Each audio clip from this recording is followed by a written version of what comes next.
Let's get to the big three. Number 3. And to all those protesters outside, I have one thing to say.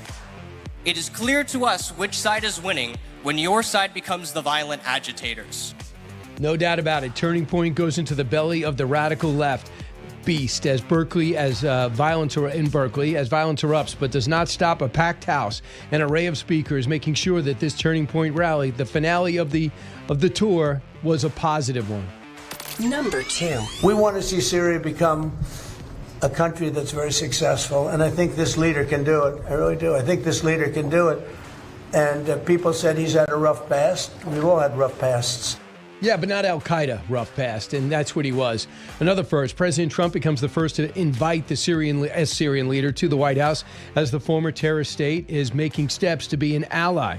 But is it worth the risk with a former AQ member? We'll discuss it. Number 1. Either all 8 senators who voted to capitulate coincidentally are not up for re-election in 2026, or Chuck Schumer worked behind the scenes to give into the Republicans while still protecting vulnerable Democrats, including himself. Shutdown over, and could the end be upon us for Chuck Schumer as minority leader? Where do we go from here as it becomes clear this was a devastating loss for Democrats and hurt the entire country for the last 40 days? And we're going to discuss that too, because we know the Senate has voted to open the government. The House could be open, maybe even have a vote tonight or tomorrow. And then we should hopefully be just a few days away from getting everybody paid. But flight is going to be a problem for the foreseeable future. Mouaz Moustafa joins us now, Executive Director for the Syrian Emergency Task Force. Mouaz, welcome back. Thanks for having me, Brian. So talk about what you experienced yesterday as you were part of the Syrian delegation to the White House. Well, I have to say it's been a historic a day on multiple levels. I think what people need to kind of take a pause and take a step back and see what's happening here. They realize that you had a client state of China, Iran, Russia, North Korea, Hezbollah, all these horrific, honestly, adversaries of the United States in the world. And today, Syria wants to be aligned with the United States and with Western democracies and no longer under the influence of these authoritarian regimes and dictatorships. And I think that's significant. The other part is this is the first time in the history of Syria that a Syrian president steps into the American White House.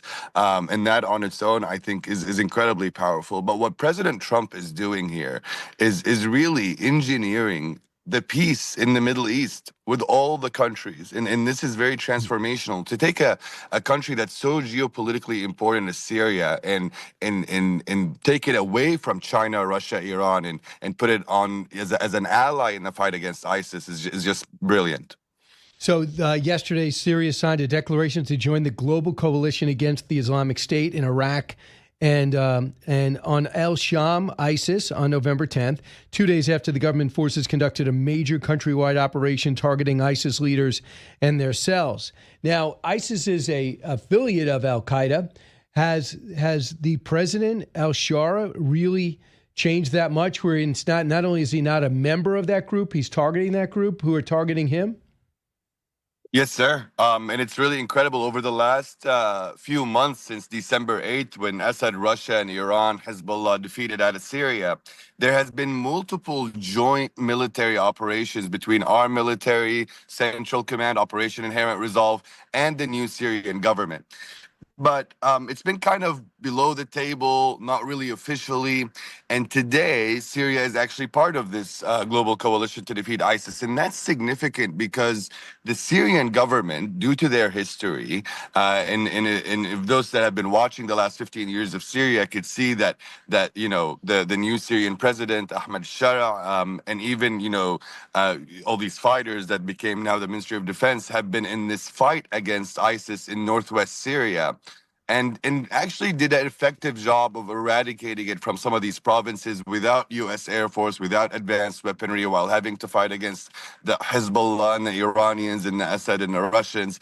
And so the experience and expertise that comes in now with this new government part of this coalition to defeat ISIS is really quite significant. I've had the honor of working closely with the U.S. military and with CENTCOM, and just based on, after every meeting they have with the government and this coordination, I am so excited to see that truly now we can have the enduring defeat of ISIS in Syria, Iraq, and God willing, the whole world. And again, that comes because of President Trump's leadership. I have to say, either no other president, Republican or Democrat, would have taken the bold moves that it takes to not just have peace, but eradicate terrorists. So you tell everyone your background. I mean, you were on the ground as the Syria was breaking up into pieces. Assad was killing everybody he could to stay in power. You saw how the Kurds were fighting on our behalf, wiping out ISIS the best they can. We have a few hundred, maybe 1,000 soldiers in Syria. So what did you observe prior to Assad's fall? Oh, man. So prior to Assad's fall, we had a government in Syria that was sponsoring every terrorist organization they can, and completely incompetent or ineffective in at all fighting ISIS. I remember I used to fly all the time to some of the U.S. military bases in Syria. Brian, every night, these brave soldiers were like watching as Iranians were sending suicide drones. We had ballistic missile threats that would be targeting these bases, and all coming out of Syria. Now today nobody targets that. And over the last 14 years, Brian, the worst crimes of the 21st century. 1 million people dead, men, women, children, elderly, tortured to death by the Assad regime, with Iran and Russia ensuring that he has complete impunity in all of that. But today, Iran is out of Syria. Russia is out of Syria. But they're still there. The Russians are still there. There is a base in Tartus, but negotiations, the Russians are desperately trying to keep this one base that they have, but the nature of their presence is nothing like it was over the last 15 Because I know years. the president went to Moscow, didn't he, the Syrian president? He did. He went to Moscow. As you know, Putin brought Bashar al-Assad and some of those big Nazi-like war criminals and kept them safe in Moscow. And the reason that the new Syrian president went there was to demand that the Russians give Assad to face justice in Damascus. Of course, Putin did not acquiesce to that. But the goal, and I've had conversations with both the Syrian president and others in the government. Russia is no friend of Syria. We have not forgotten what they did in Aleppo and throughout the country. And Syria is firmly on the side of the United States. I mean, the only way Assad stayed in power is because Russia saved him and Iran propped him up. So now it's no longer a thoroughfare for Iran to ship weapons through. However, they've still got like $1 billion into Hezbollah to try to revive that group, which is troublesome. I want you to hear what the President Trump said about your president, or the president of Syria, Ahmed al-Shara, cut 26. If you look back at Syria, for years, they had the doctors, the lawyers, they had so many of the great intellects. It's an amazing place with great people. And we want to see Syria be successful along with the rest of the Middle East. So I have confidence that he'll be able to do the job, absolutely. So is that the feeling you got? You were there, right? So I didn't attend the actual meeting in the Oval Office, although I was kind of with the delegation up to that and afterwards, and have been also following up with some of my friends at the White House. And spoke to the delegation after their meeting. First of all, that clip that you played, it really gives me goosebumps. I mean, what President Trump, his vision on this is just incredible. And maybe people don't realize this now, but in 10 years or even in hundreds of years going forward, he will be remembered for transforming the Middle East for the first time in maybe the Middle East's long history to a place of peace and a place where countries and neighbors are not at war, nor do they present any threat to each other. And I think that's a powerful thing. And he's right. The Syrian people are amazing, wonderful people. They all want to go home. The millions of refugees that are in Europe or in the regional countries, thanks to President Trump's leadership, are now able to return. We already had 2 million refugees come back to Syria. I mean, I can go on and on in the positive implications that have come out of President Trump's policy. So what's interesting is the Gulf states don't go along with that peace initiative from the president and Jared Kushner and Steve Witkoff. If the Gulf states didn't get a favor back from the president, they built trust. And one of it was, if the story goes, MBS said, would you do me a favor? While you're here, the Syrian president would love to meet you. Would you meet with him? And the president said yes. If the President Trump wasn't making gestures like that and doing, trusting MBS, they wouldn't put him in an awkward spot and taking political risks to do it. When he asked the Gulf states to go along and pressure Hamas to stop the fighting and give up the hostages, they wouldn't have done it. Don't you think it's all related? Oh, of course. Everything is incredibly interrelated. I mean, it's all related, and it's all. Look, President Trump simply is just a transformative leader, one that comes along. I don't know, every decade, every 100 years or more, and what he has done is he has taken bold risks that have all paid off, by the way, with zero negative consequences if you look at his policy overall. And so not only did he bring Syria away from the Russians, Chinese, Iranians into the West, and now it's a literal ally in the fight against ISIS, but he also did that while carrying favor with the Gulf countries, whether it's MBS in Saudi Arabia or even or other nations, in the region, and that I think is brilliant. I mean, he did the right thing, and as he's doing the right thing, made sure that he got even more benefit out of it from these neighboring countries. And today, everyone in the Middle East looks towards President Trump to continue his efforts that will hopefully give us a lasting peace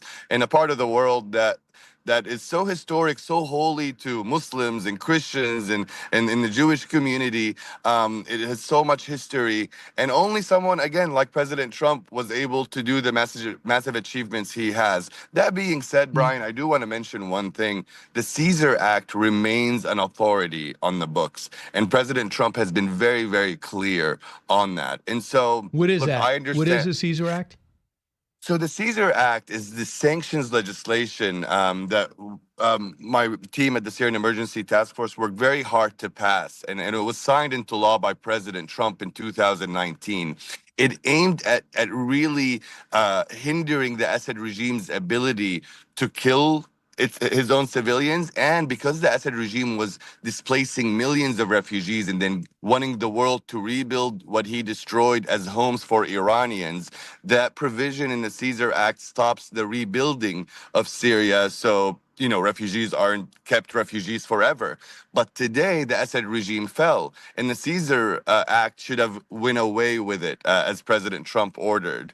But today, there's still some skepticism. Look, I get it. I understand, and I understand, too, the history of Ahmed Shara. I understand people maybe don't know all the nuanced details, but I do really plead to Chairman Mast of the House Foreign Affairs Committee to kind of take away his opposition to the lifting of the Caesar Act and to trust in President Trump's leadership and policy in Syria. So that's the last remaining sanctions legislation. If it's not lifted, American companies that can make millions of dollars or billions of dollars in Syria can't go in, and Chinese companies will come in instead. Yeah, Mouaz, so hopefully we'll get that straightened out. Tim Kaine said this, he's Democrat on the other side on foreign affairs, cut 31. I'm glad the president is having this meeting.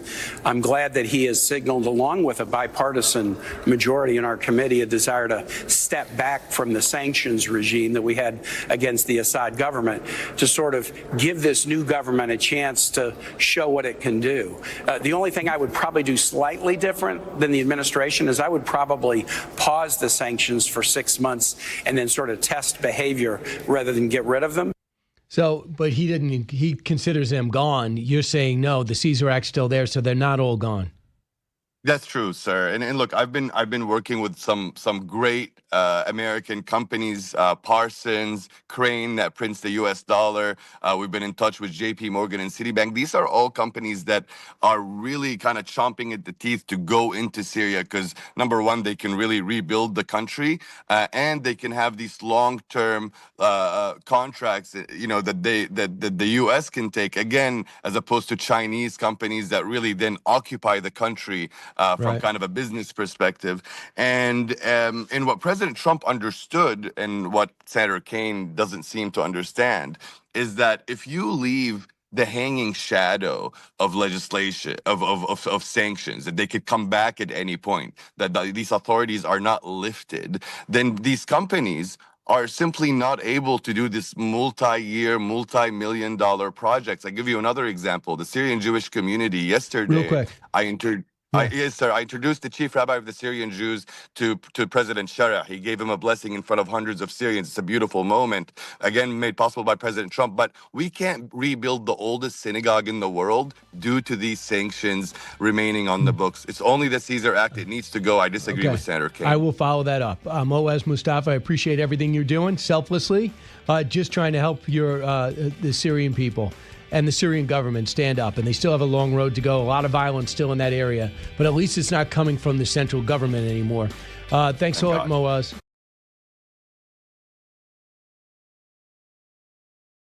Mollie Hemingway joins us now, Fox News contributor, editor-in-large of the Federalist.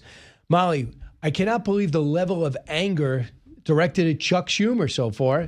You could actually say that he recorded the longest shutdown ever. Well, he had the longest shutdown ever, and he did it. Democrats did it not to accomplish certain policy goals, but really to have short-term electoral gains. And they got them. So people are mad at him in part because they believed the claims that were being made about the shutdown. But really the shutdown was to help Democrats have those huge gains that they had. Everyone expected them to win these races, but not by these huge margins. And those margins matter in Virginia, for instance, where there's now a Democrat supermajority. So people are being a little ungrateful. The Democrats are being a little ungrateful to Schumer, given that he orchestrated that. Does he survive this? I really don't know, because that, on the other hand, progressives do have a problem where they have a radical fringe that is the base of their party, and they never have as much power as they have in primaries. Here is Byron Donalds, the congressman from Florida who wants to be the next governor of Florida. Cut 17. I think it's important for the American people to see this once and for all. During this quote-unquote Schumer shutdown, the Democrats argued for health care for illegals. Then they wanted to bring up Obamacare subsidies. They were arguing about all these issues. But at the end of the day, they were sacrificing the men and women of this country and their economic well-being for politics. So that's the way he interprets it. Is he right? He's not wrong at all. It was a very painful shutdown for that electoral gain. And then in defense of the people who are angry at Schumer, it did end with them completely capitulating, which was a little surprising, I think, for Republicans, because Republican voters are used to their leadership losing all sides of a debate. They lost the shutdown initially with the electoral results, but they came out of it pretty well. So what they do is they promise to have a vote on Obamacare subsidies. So they'll have a vote. Maybe there are people that are worried because they say, I haven't done my own study, that most of the people who get the subsidies are in Trump-won states. Maybe that there should be somebody addressing Obamacare and trying to fix it. Is that even possible? I mean, do we ever bring up the fact that this is a Democrat healthcare program that needs to constantly be subsidized? It's amazing to me that the big Democrat goal for this is subsidizing health insurance companies. I mean, that's what the subsidies go to. Because that's where health the money insurance goes. Companies. And this Obamacare, as it was orchestrated, is just in a horrific spiral that will always require greater and greater taxpayer subsidies to insurance companies. And that the Democrat Party, which used to care so much about the working class, is now in the business of helping out megacorp all the time, is interesting. And the healthcare company, healthcare insurance companies, their stocks going through the roof. And their profit margins are amazing. They also have all sorts of tricks to hide how big their profit margins are. And it's all thanks to Obamacare, which has also a lot of fraud and corruption. But I guess we're just gonna keep subsidizing since nobody knows how to stop it. Well, I think there is, because how do you think where are the Republicans going to stand by the time January 30th rolls around? I mean, are there going to be a vote? Do you think they're going to pass this vote? Are there going to be Republicans that waver on letting these subsidies go up, feeling they'll be blamed when people's rates go up? My assumption is that Republicans, sorry, I'm being too pessimistic probably, but if passed as prologue, Republicans will cave. It is very hard to argue against a government program. And since we had temporary subsidies to health insurance companies to help hide the true costs of Obamacare, those presumably will become permanent since people don't have the courage to fix the financial problems that the country is facing. Listen to how angry Jon Stewart is. Cut 23. By the way, tonight's show will be brought to you by I can't f***ing believe it. And what, you ask, is it? Well, it is the Democrats. You remember the Democrats. They shut down the government last month for a very particular reason. Any deal must secure the extension of the ACA tax credits. This is about my party saying enough is enough. Democrats will not back down. Do not stop fighting. We're in this fight until we win this fight because we know we're on the right side of this fight. It's literally life or death. So Democrats have 3 words for this. No way. Well, funny story.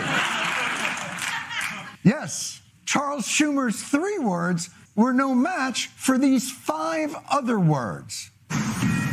Democrats cave on the shutdown. Excuse me? Cave on the shutdown? Huh? Not this forceful, young, authentic Democratic Party that hangs out down by the river and curses in what appears to be a cerulean blue blazer. And I say, no f***ing way. No, they f***ing caved on the shutdown.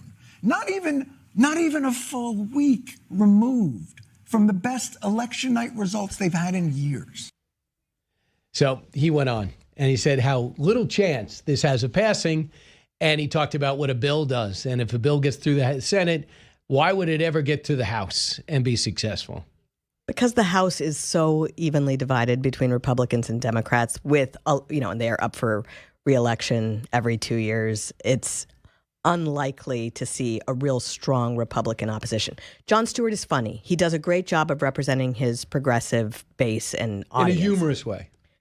It's great. But even though he's pointing out that Democrats caused this shutdown and they did it supposedly for this goal, the media in general never communicated that. And the vast majority of people are not watching Jon Stewart. They're watching the corporate media say night after night that Republicans are in charge of the government and there's a shutdown. So they tied the blame of the shutdown to Republicans, even though every single Republican kept voting to reopen the government and Democrats were not doing that. And in a few months, people will probably forget that there was a shutdown. If they remember it, they'll probably still remember that corporate media mantra that it was the Republicans' fault. And so, I mean, I know people are very happy that the shutdown ended with Democrats completely caving on what they claimed they would never cave on, but they really secured their ultimate goal, which was these huge electoral wins on Tuesday. And that's something Republicans are really going to have to think about going into the midterms next year, lest they want a repeat. So what do you think Republicans should do when most people feel as though focusing on affordability, getting inflation down is the key? Yes, so Republicans have in the last 10 years moved away from what they were, which was sort of a foreign policy focused free market radical party, into this working class party that cares about affordability, living, means of living, all these types of issues. Except that the people who are in the Republican Party, even though they keep getting wins based on largely Donald Trump talking about these things, they haven't changed their policy much at all. And so what is the reason to vote Republican right now? I don't know if they've made a super good case. They're going to need to make that case over the course of the next year. And more than that, they need to think about what life will be like in a post-Trump Republican Party. He won't always be on the ballot. He'll literally never be on the ballot again. And so people need the policies that they like in Trump, and they need to see them actually implemented. And that is something that the Republicans in Congress have definitely failed to do thus far. But I think the big, beautiful bill is his agenda. And it has not even been enacted yet. So that is the economic agenda. They just jammed it all at once. And I think the border and immigrations is another agenda. So I think those are two things that are different. And then when you talk about deregulation, that's the next thing that's coming. But a lot of these things were accomplished. I mean, big, beautiful bill notwithstanding, a lot of these things have been accomplished through executive order, and you need to permanentize these things through legislation. I think people would be excited to see some significant change. The affordability issue is real. Young people cannot afford to buy houses. They can't get jobs. And you don't want people running into the arms of a socialist, but they are going to find that message attractive if they don't hear strong, appealing messages from Republicans matched with action. So there's this is a wake-up call for Republicans how these off-year elections went, and they really need to have a case that makes sense to the voter. Right, and they got about a year to do it. I almost think it's going to be like Donald Trump is virtually on the ballot in midterms. I think they're going to have a convention and pretend that, first time ever, they'll probably have a convention in August to get the Denver Republican Party fired up. I think the president will travel everywhere because he feels as though if he loses the House or Senate, his presidency is going to be damaged. Well, I would say he needs to think that way because he will have the winners write the history. And if he has some kind of rout, and if Republicans are routed, and if he doesn't get his successor in 3 years, the winners will be the people who hate him, who take away every accomplishment that he's had. So he needs to start thinking much more in terms of legacy and how to make sure that these reforms that he has enacted thus far, that they're able to keep going and bear fruit. So do you think economically, we're probably going to have our GDP damaged by about 2 points? It was estimated that we were going to grow at about 4% rate GDP. Now it could drop to 2 just because of the shutdown and everything involved in that. So that'll be an issue. Well, and in his first term, he showed a lot about how to handle some of these things through economic growth that can be caused by deregulation. Those things are important, but not enough to deal with some of the downticks that were there either through the government shutdown or through his tariff policy. So how do you feel about the president welcoming the Syrian leader yesterday? I was thinking about that. Like, this is a man who literally has killed like hundreds of thousands of people, or, who's been involved in the killing of hundreds of thousands of people. It is absolutely true that when you are engaged in foreign policy, you sometimes have to work with really bad people. In World War II, we worked with Stalin. You have to do these things, even though these people might be monstrous and have blood on their hands. And the situation in Syria may be better, but it was still kind of striking to see someone playing basketball with military leaders at the White House yesterday. Do you see some of that video? Yeah, but this is what is happening in the region right now, and there's just an aspect of being realistic about it, and he is the leader. Right, no doubt about it. In fact, he sat for an interview with Jillian Turner, and here's one of it. One of the questions I thought was right on the money, and that is his al-Qaeda past. Cut 20. I'm sorry, 29. Has President Trump discussed with you your own past affiliation with al-Qaeda terrorism? I think this is a matter of the past. Now, we did not discuss this actively. We talked about the president and the future. We talked about the investment opportunities in the future in Syria, and so that Syria is no longer looked at as a security threat. It is now looked at as a geopolitical ally, and it's a place where the United States can have a great investments, especially extracting gas. That was a skilled parry. It was. Reagan always said trust but verify. Yeah. This might be very skeptical and verify quite a lot that what he says actually bears out. What I love is that he does despise Iran. He does know Iran kept Assad in power, and he does know Russia kept Assad in power.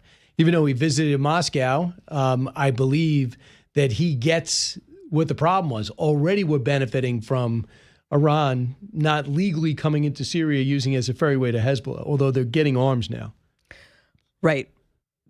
The situation there, if Israel can get along with this new leadership, that will mean a lot for the region. Yeah, it'll be very interesting.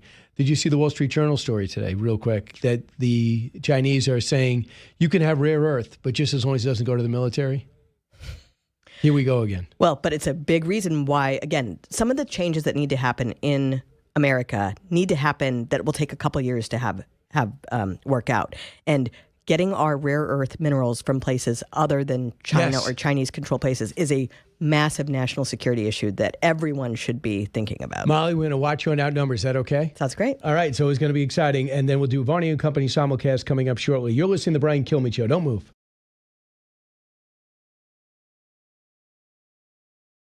Has President Trump raised with you, discussed with you, your own past affiliation with al-Qaeda terrorism? I think this is a matter of the past. Now, we did not discuss this actively. We talked about the president and the future. We talked about the investment opportunities in the future in Syria, and so that Syria is no longer looked at as a security threat. It is now looked at as a geopolitical ally, and it's a place where the United States can have great investments, especially extracting gas. So that was through a translator. That's Ahmed al-Shara. He's the new president of Syria, and he was at the White House playing basketball with the military. And a lot of people say, well, this guy was in al-Qaeda. Why are we doing that? Is it worth the risk? And so far, it's proven worth the risk for someone in this area. Qanta Ahmed joins us now, true Middle East expert, great friend of the show. Great to see you, Doctor, and your thoughts about the significance of the president's meeting yesterday. Brian, great to see you and happy Veterans Day. Thank you. I mean, it's very truthful. His background is from Al-Qaeda, Jabhat al-Nusra, ISIS, and then HTS. So he has this record. But I believe, and I learned from speaking to leaders in the region, including General Mazloum, the commander of the Syrian Democratic Forces, and President Nurchban Barzani, president of Iraqi Kurdistan, Syria has no other option right now. And so the international community is supporting to work with him, but President Trump must hold him accountable to protect the minorities. That's non-negotiable. What's happening on the ground, is he? Well, at the moment, there is a degree of tension. We don't really know how this is going to turn out. Northeast Syria, which is under the protection of the Syrian Democratic Forces, allied with the United States, not only are the minorities protected there, the Kurds, the Christians, the Yazidis, secular Muslim Arabs that are not Islamists, but they're also fleeing from the area where the Druze were threatened in the southwest. So refugees are beginning to come in there. In major parts of Syria, there's lawlessness, instability, and areas where extremists, including ISIS, can roam. Wow, that's important to point out. I don't know how big his army is, how much it's extended, but he doesn't have full control of his country. Is that safe to say? Yeah, that's true. And what I heard is he has approximately 50,000 people under his command. He's gathered a very elite group that he trusts around himself, not exactly an inclusive cabinet. So that's worrying to Syria, that's pluralist, full of all these other ethnicities and religions. And below ranks, they are outright jihadists, and they don't hide their extremism. That's what I learned on the ground. So why is he visiting Moscow?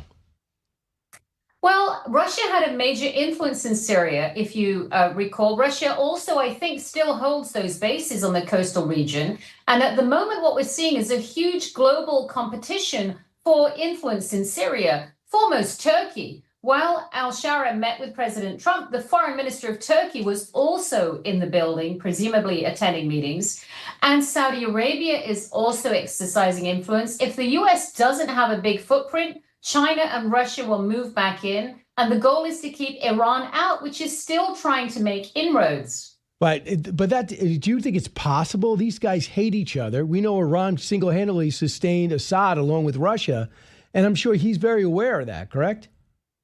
I understand that, but as you pointed out, al-Shara doesn't yet have governance to every element of the society. There can be no powerful government there unless it's fully decentralized. That's another very important message from the region. That means the provinces where the minorities live must have their local government interact with the central government.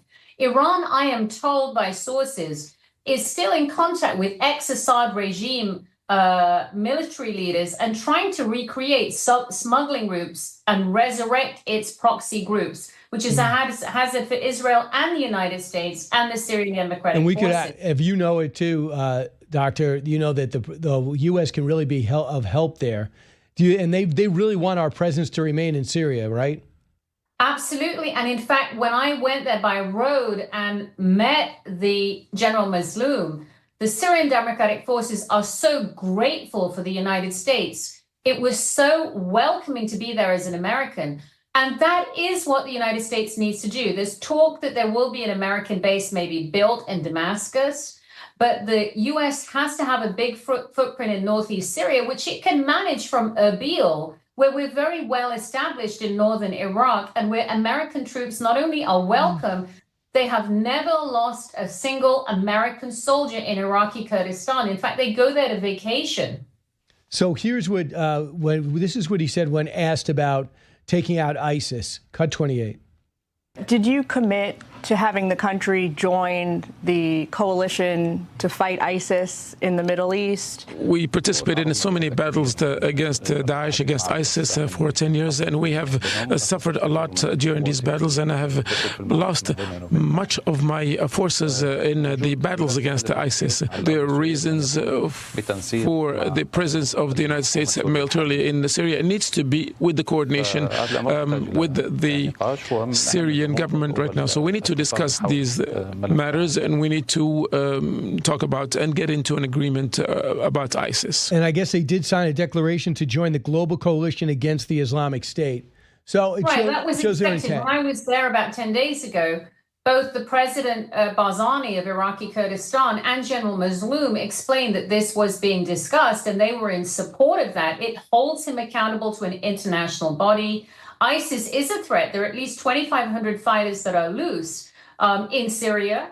And also the Syrian Democratic Forces protect both the Al-Hol camp, which is home to the ISIS wives and children, the camp that I visited, full of generations of radicalized extremist families, and 10,000 ISIS fighters. That's stable there because of U.S. partnership with the SDF. And so those fighters need to be very carefully contained, and those families. So it looks like Hezbollah has gotten about $1 billion from Iran since we struck their nuclear plant, since they've been beaten up by the IDF. Your real 30 seconds, Dr. Ahmed, your thoughts on that? Hezbollah is down but not out. And also, I want Americans to pay attention to Iraq, because there are Iranian-backed militias in Iraq that are also a huge threat. They've sort of kept a low profile, and they've been unscathed by Israel so far. So these problems are not fully eliminated, and Israel needs to be supported by the United States to keep the deterrent on. You got it. Iran's the problem. Whether it's Iraq or Lebanon, they're still the problem. Thanks so much, Dr. Ahmed.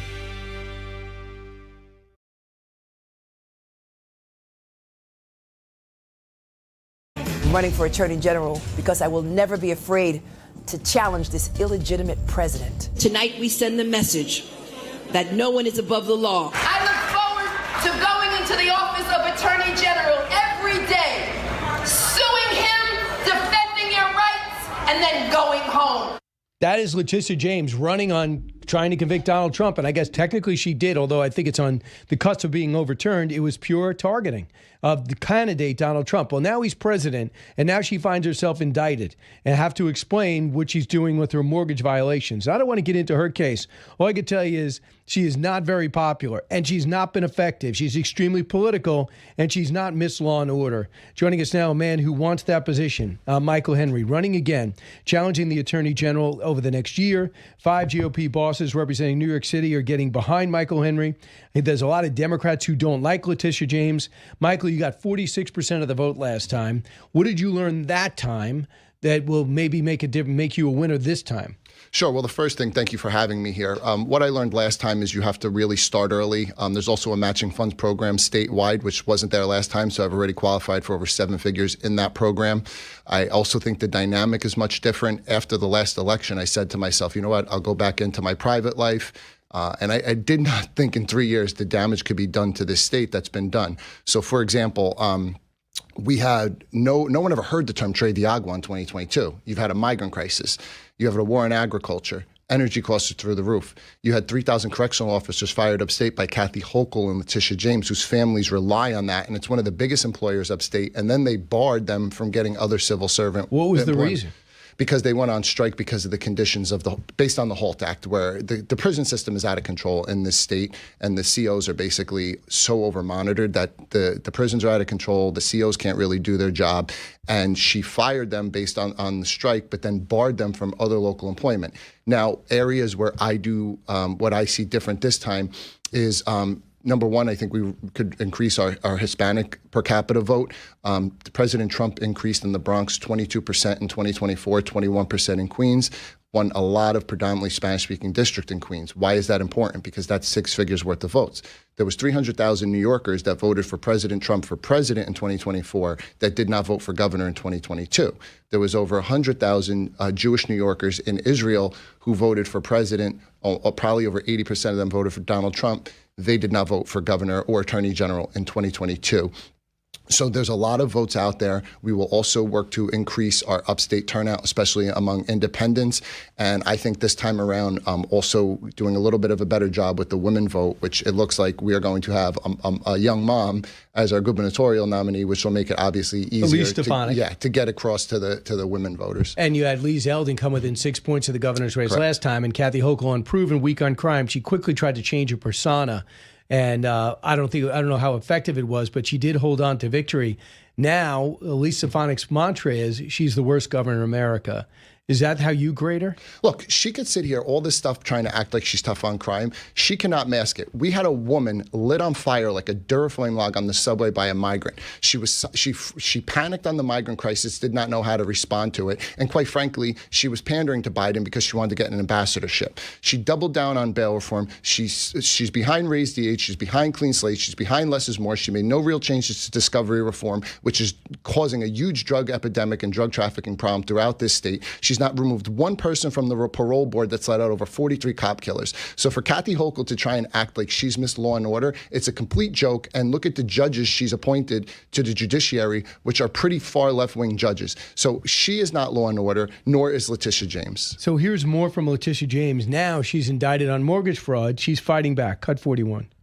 Donald Trump said that he said that he called me all kind of names, and he basically directed the Department of Justice to investigate my affairs. And they're using mortgage fraud as the vehicle upon which they're investigating myself, Adam Schiff, Miss Cook, Lisa Cook, and countless others. And it is, most of it, as you know, is frivolous, it's baseless, because in order to prove mortgage fraud, one has to prove intent. And that's a very high standard, a very high bar to meet. Is that true, Michael?